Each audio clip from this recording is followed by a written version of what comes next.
The button worked. It is Thursday, November 14th. And dude, I haven't seen you or talked to you in I think 2 or 3 weeks. And we haven't even checked in to say hello. And we're just going to go live and talk funny. We can try. That's right. Hey, man, buddy. I'm doing all right. How about yourself? I'm good. You're still, your office, I'm sure your camera has switched.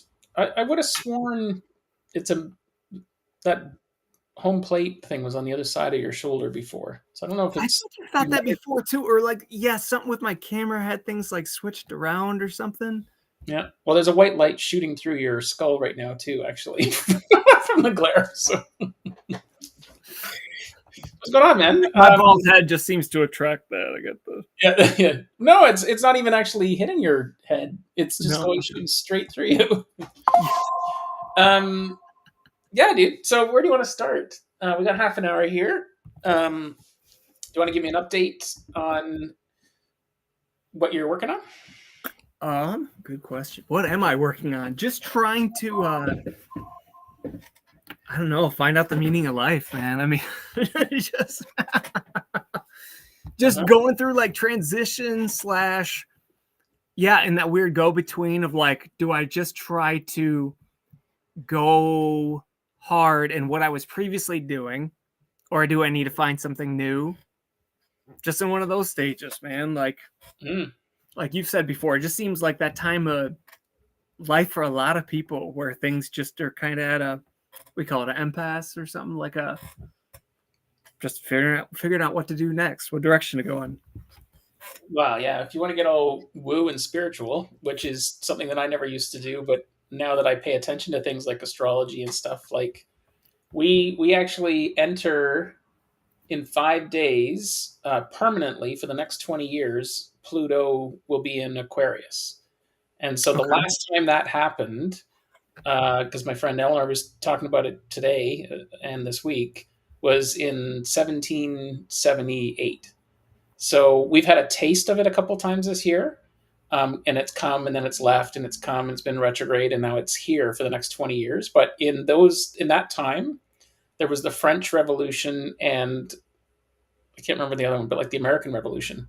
So if you think about the energy in the States right now, like there's just been an election, there's a divide, there's all sorts of stuff being brought up, and it's actually familiar from, over 200 years ago.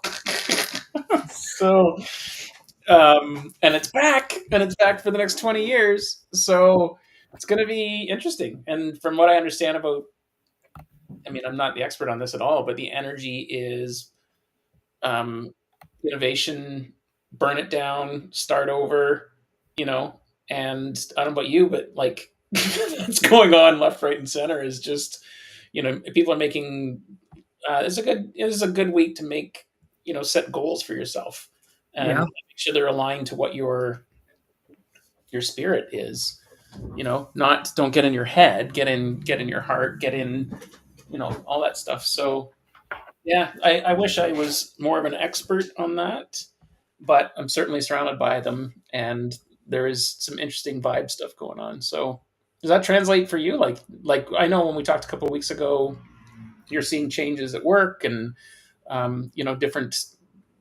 there's lots of, it's interesting, man. The vibe last week, the vibe at this blues jam that I go to was so upbeat, and people excited about live music and being out together, like a whole bunch of people in a room. So, the whole vaccine COVID thing's been kind of in the rearview mirror for a while, but there hasn't been this energy of people wanting to get out. Everyone was still introverted and more comfortable behind, a Zoom. And I think people are starting to like, I kept hearing that, and I remember looking at various stats around different time periods, different viruses and things, and how, or even just world wars, and how, once it kind of clears, there's this roaring 20s or something new coming. So I think that energy is like, I can feel it in the air. And being an Aquarius, it's right up my alley, man. I actually can feel it like throughout my body, is like, let's just fucking go. So You saying feeling it in the air made me think the other. So when I drop my kids off at school, there's they play music. So they have like a speaker out there to kind of greet the kids with music and stuff. And sometimes they'll play like Kids Bop, which are like kids versions of songs. But then sometimes they have regular songs. And so I dropped them off and they were playing Phil Collins in the Air Tonight. And kids were like, "Bye, Dad." And I was like, "Bye." And they're like, "Why are you still standing there?" I'm like, "The drum solo." And they're like, "What are you talking about?" And so like they were just watching me and like 5 other kids watching me. I'm just standing there until I'm like just they're like, "Oh," they just shook their head and walked. It's like I'm not gonna do that. Like, I mean, that drum track is iconic for so many yeah. reasons, right? Like there's a meme that, or not a meme, like a video that goes around. It's this deer walking up into someone's backyard, Okay. and they've got the music playing, and it walks up this plastic slide. You know, it's like you buy like a kid's plastic slide Okay. and stairs. And for some reason, this deer decides to like walk up the stairs and try to ride down the slide. And it's done to the music that it's just like you can just see it like this deer like falls down this slide. It's so well timed. Like someone obviously saw it and went, "Huh," and then put it to the track. The other thing is it was a meme from ages ago, but it was like never go swimming with Phil Collins, right? Like that's if I saw you drowning, I would not lend a hand. Like those words and even it's funny that song has a story to it, right? People keep trying to say like what it meant and Yeah. the stories, and Phil Collins eventually debunked all of them. Said like it had nothing, none of the stories were true, but it took on a life of its own. And it's interesting that like a song can do that, right? A word, a series of words can be so ominous, and then the audio that goes with it that it's just like an earbug that never goes away. What is do you know, like, do you have a story that, is it about him seeing somebody drown? Isn't that like the common thought? I don't remember what he said. I think it was nothing like how it blew up to be. If I recall correctly, I do know that the story goes that he was in a hotel and he was like on the 20th floor of a building in the hotel, but it was by the beach. And he saw someone, late at night push a friend into the water and then not help the person, like watch them drown. And because he was so far away, he couldn't actually do anything about it. But then apparently somehow set it up that he recognized the person in the audience, and he got off the drum set and he sat on the edge of the stage and he stared the person down and sang the lyrics to the person. And I mean, it makes a great story, but no, there was no truth to that at all. It was, Right. I think it had something to do with one of his ex-wives or something, which he was notoriously, like I think he broke up with his one wife via fax in the 90s. So, Oh like, my, that is fax. Just saying, yeah, see you later. So imagine just waiting for that thing, especially in the 90s. It wouldn't have been like a digital fax. It would have been like, oh yeah. like just slowly, almost like. You're like, wait a second, I got to tear the little circle pieces of paper, like rip the edges. Do you remember the little like? Oh yeah, it probably was a dot matrix. She probably even got a paper cut, ripping the paper off the thing. Like fuck, divorce and a paper cut, So. Which one's worse? I mean, really? Well, being married to Phil Collins or paper cut? Yeah. Yeah, I don't know, man. It's funny. What do our conversations do that? We just got talking about. Okay, land the plane. Where are we back? I did have a couple like. I thought of a couple like random lines or things to try to expand on, but I haven't wrote like a lot of pure comedy set of punchlines. But one of the things I thought of the other day is, so there's a lot of parts of our life, and most of the way we describe it is like self-care and healthy eating and all this. But then when it comes to sex, it's a sex life. Like it's a whole different thing on its own. It's like, why? I'm not that, like, I suck at that life. If that's a whole life, I'm not very good at it. Like, if that, like, I don't know. There's something there to explore. I don't know what it is. I don't have any jokes yet, but just the thought of like, how did that turn into a life? Like, something I do once a month. How is that another life? Like, come on. What's that? Um, that's interesting. I've never thought. Yeah, why do they call it a sex life? Right, a life. I mean, that's a lot of pressure. I Yeah. already don't like the one life I have. How am I supposed to deal with the sex life? Like these are jokes. I'm not like being Yeah. honest here, No, but no, no. That's super interesting. Well, some people lead sex lives, like lives where they don't, it's not the same. Their partner's having a different life, so their sex life is different from their waking life. Um, okay. I mean, I meet people all the time with that. I mean, there's this one guy. He was such a dick to me. So looking back, it was always like kind of funny, but like he found out later that his wife was an escort, like, Oh, and was just an escort every night, well, now that is a sex life. right? But married and didn't tell her husband. So no wonder the guy had some hangups later. So he ended up, Yeah. yeah. So yeah, I think some people do have a sex life, and I don't know if it's they're not getting something from their partner or they're having a sex life um, because they feel not dirty, but like they've got kinks, and the only way to get it is in their sex life, almost like their alternate personality, right? I think we talked about Beyonce before. Like she's Beyonce, but she's Sasha Fierce when she's on stage, Oh, yeah. right? So just like well, I got on that. Other than she's a different character when she's on stage, she has to embody it so that she can go back to her normal life during the day. So, Well, I mean, Lady Gaga. I mean, a lot of that. hmm hmm, that was an interesting avenue. That is. Another another thought. I think somebody said it to me or read it somewhere, and I was like, that's weird. Like the saying warm wishes. Like, do wishes need to be warm? Like, it Mhm. sounds kind of gross to me. Or like, what if you have cold wishes for somebody? Is that like the opposite? Or what would a lukewarm wish be? I mean, best wishes. I'll save that one for me. I guess you can have my warm wishes. I'll keep the normal ones. I don't know. Yeah, you got me question the word wish though. What is a wish? Is that the same as a hope?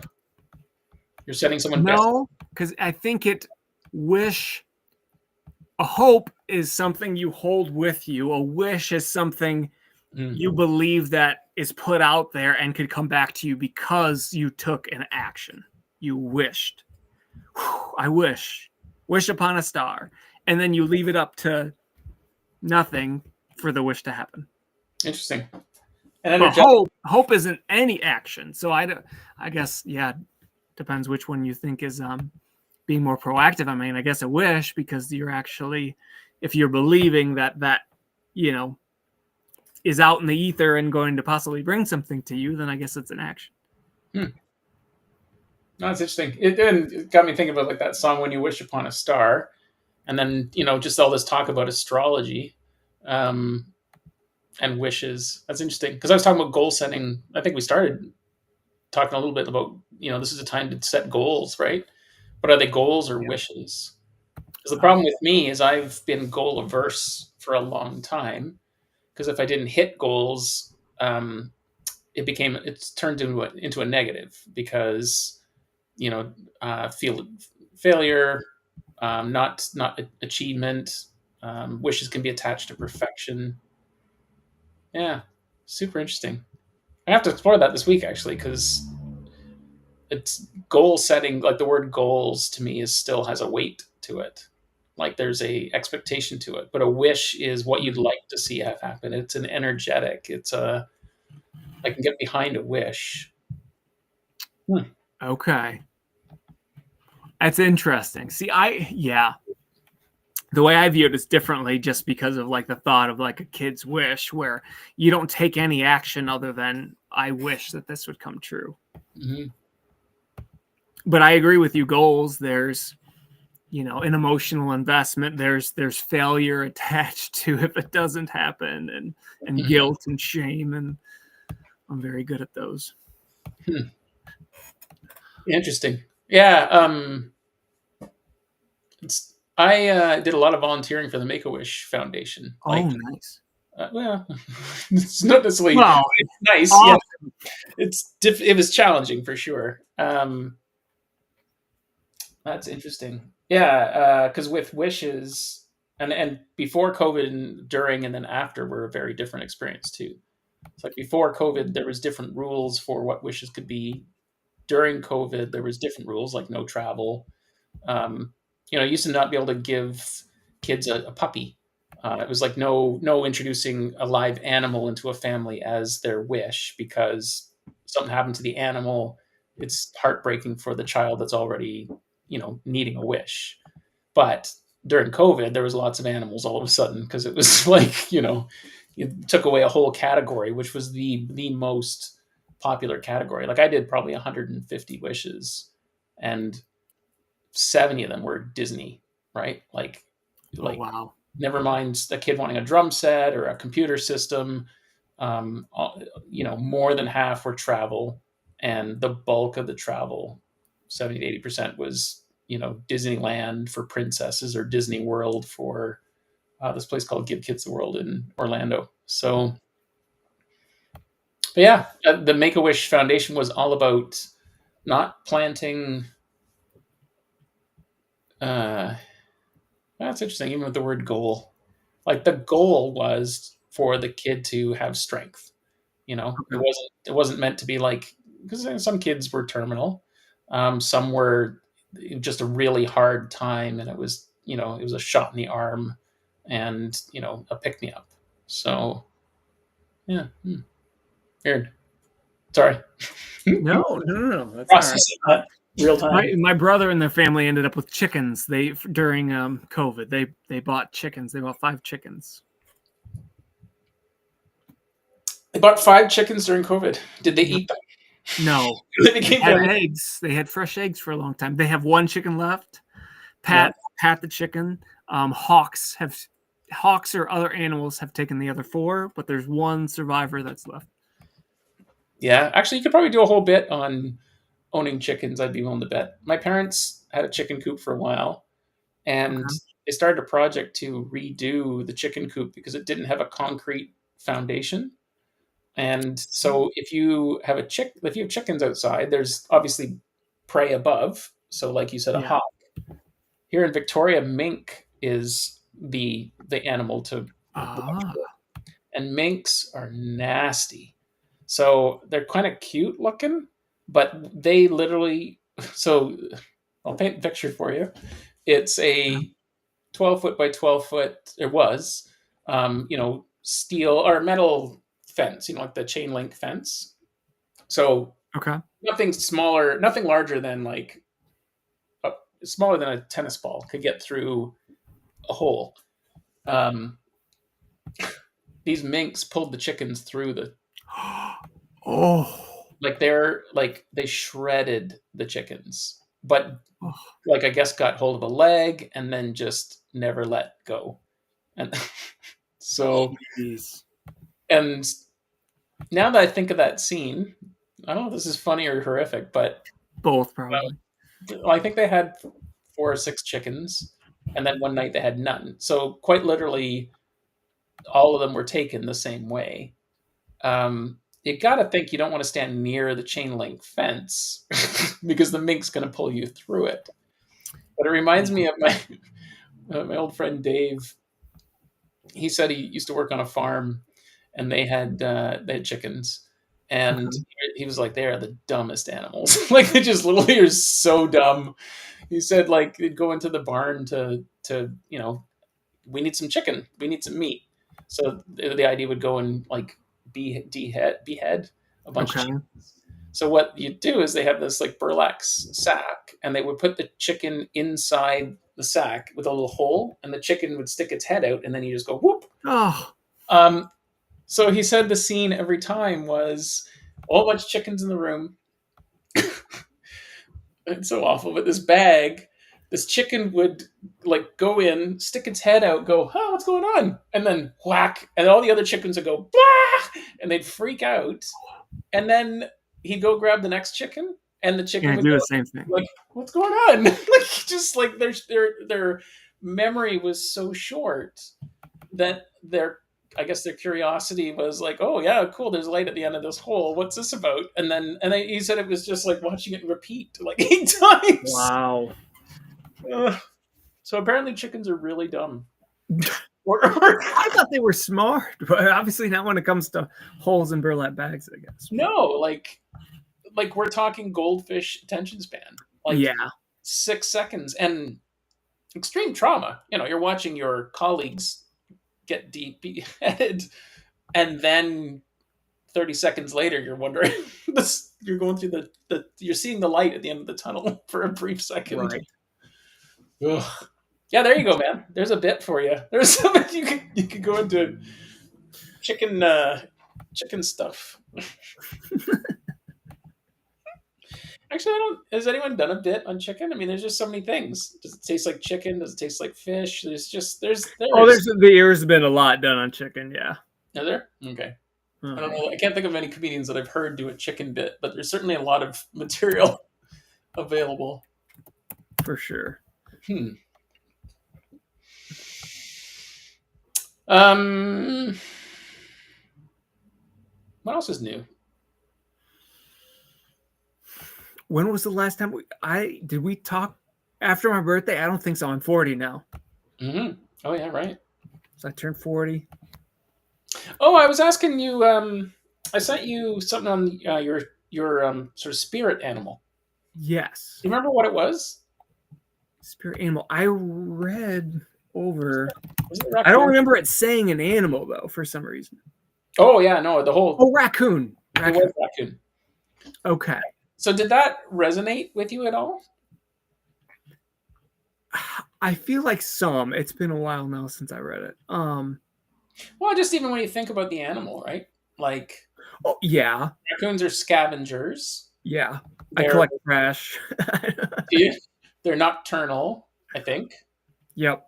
Are you a nocturnal kind of guy? Yes. Interesting. They seem very sweet, but then they carry rabies.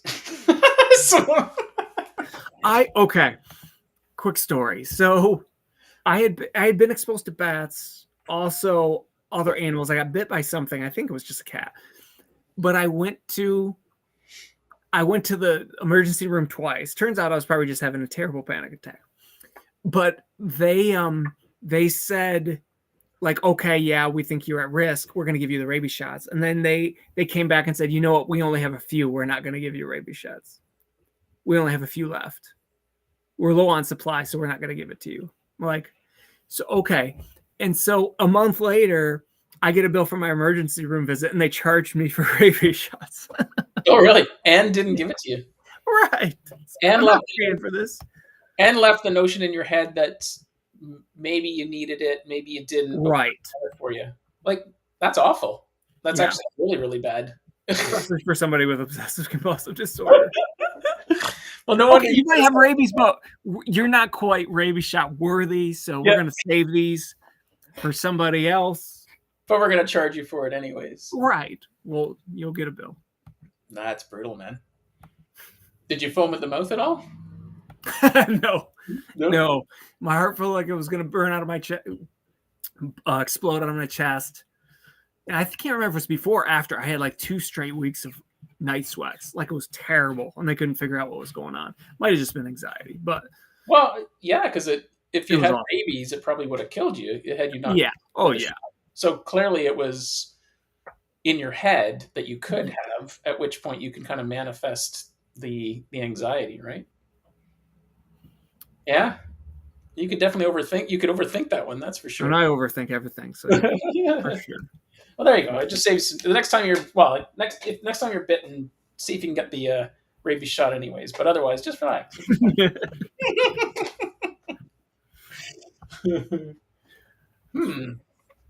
So, what's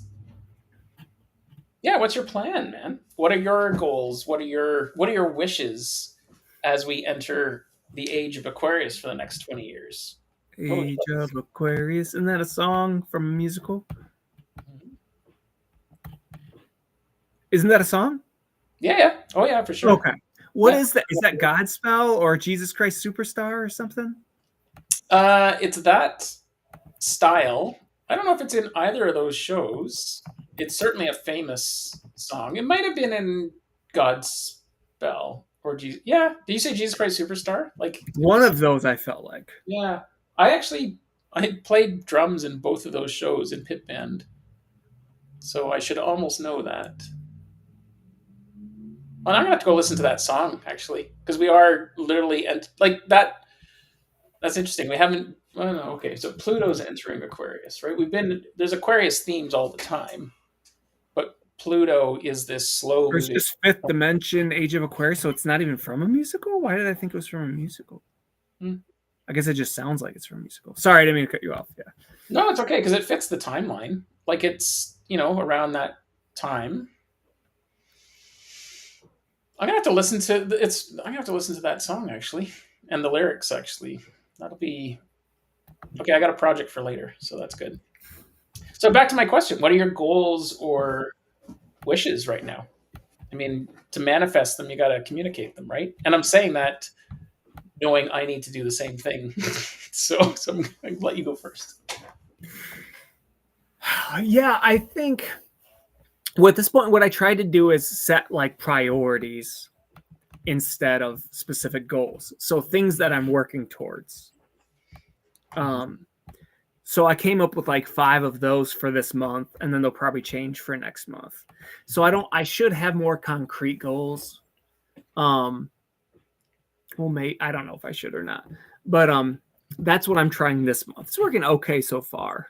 Mm-hmm. Um, Did but you ever? my Oh, I'll sorry. what's that? No, keep going. Yeah, I'll share mine. So in order, I priority my November goals were put self-care first because that's something I often put off. So like even if I feel stressed, like I'm not getting work in, go for a walk or I do something to take care of myself that I wouldn't usually take the time for. But getting more exercise, doing stretching, haven't been doing yoga or meditation, which I should. It's on the list, but I am doing some self-care activities at least. Uh, then the next is do spend more time with the family and take more things off my wife's plate, handle more things around the house, that kind of stuff. Nice. Next is move forward work items that I have to do, then explore streams of income slash job opportunities.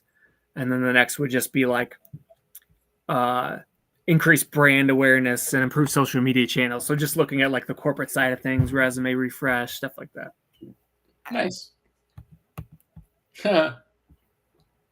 That's interesting because those are all practical. They're all, and there are not things that are. See, when I think of goals, my goals were like pay my house off by the time I was 40, which is a pretty lofty goal, and I did not succeed at 40 or 42 or 48 or 50. Each time I set that marker, not even close. Um, yeah, I like your goals better. Maybe that's what I've been doing. Goal setting was too big, too So far. just try to set priorities instead of goals. I mean, that it does seem to be working a little bit better for me as Yeah, long as I'm thinking about them every day. It's like every day I have to look at the 5. Like I don't have to do all 5 each day, but just looking at that list and knowing, all right, did I do number 1 at least each day? Self-care. Like even if it's 30-minute walk and some stretches and a few push-ups, like that's something at least. yeah. Well, and it's you can also give yourself permission to like I didn't achieve them all today. That's fine because there are practical goals and they're intent. It's good. Hmm. Did you ever do because we're working on the book thing? Did you? I can't remember if you did. Did you come up with your values, like your 5 values? I can't remember what yours were. And the reason I say that is my friend Eleanor is always talking about because those are your spiritual values. Those are your spiritual goals, and if those are aligned, those are important because those are the bedrock, right? You can keep setting other goals during the week, during all the time, but what do you align to as foundational? So if you haven't, checked in on those. I'm doing that all the time lately. I've told you about how I've reprioritized them, and now I like, freedom is actually at the bottom instead of the top now, and how I came Yeah. to that conclusion. Like it changed it changed everything for me. Just by shifting those words. It was crazy. I didn't realize how much my brain worked from a math perspective. If freedom was the number one value I had, everything I look at is at the lens of freedom. I gave it like an 80% weight because out of five values, it was at the top. I viewed it like a pyramid inverted. And so Okay. every decision was like, oh, this is going to affect my freedom. I'm Yeah. actually this commitment. So now freedom is arguably the fifth value I have, but Eleanor even challenged me to like just lose it as a value. Like it happens because the other ones are taking place. That equates to freedom versus actually listing it as, which I thought was really interesting because almost anyone that I've done that exercise with, freedom is the one that appears for just about everybody. Like, anyone that goes through the exercise, we all have nuances and differences, but the word freedom pretty much everybody had.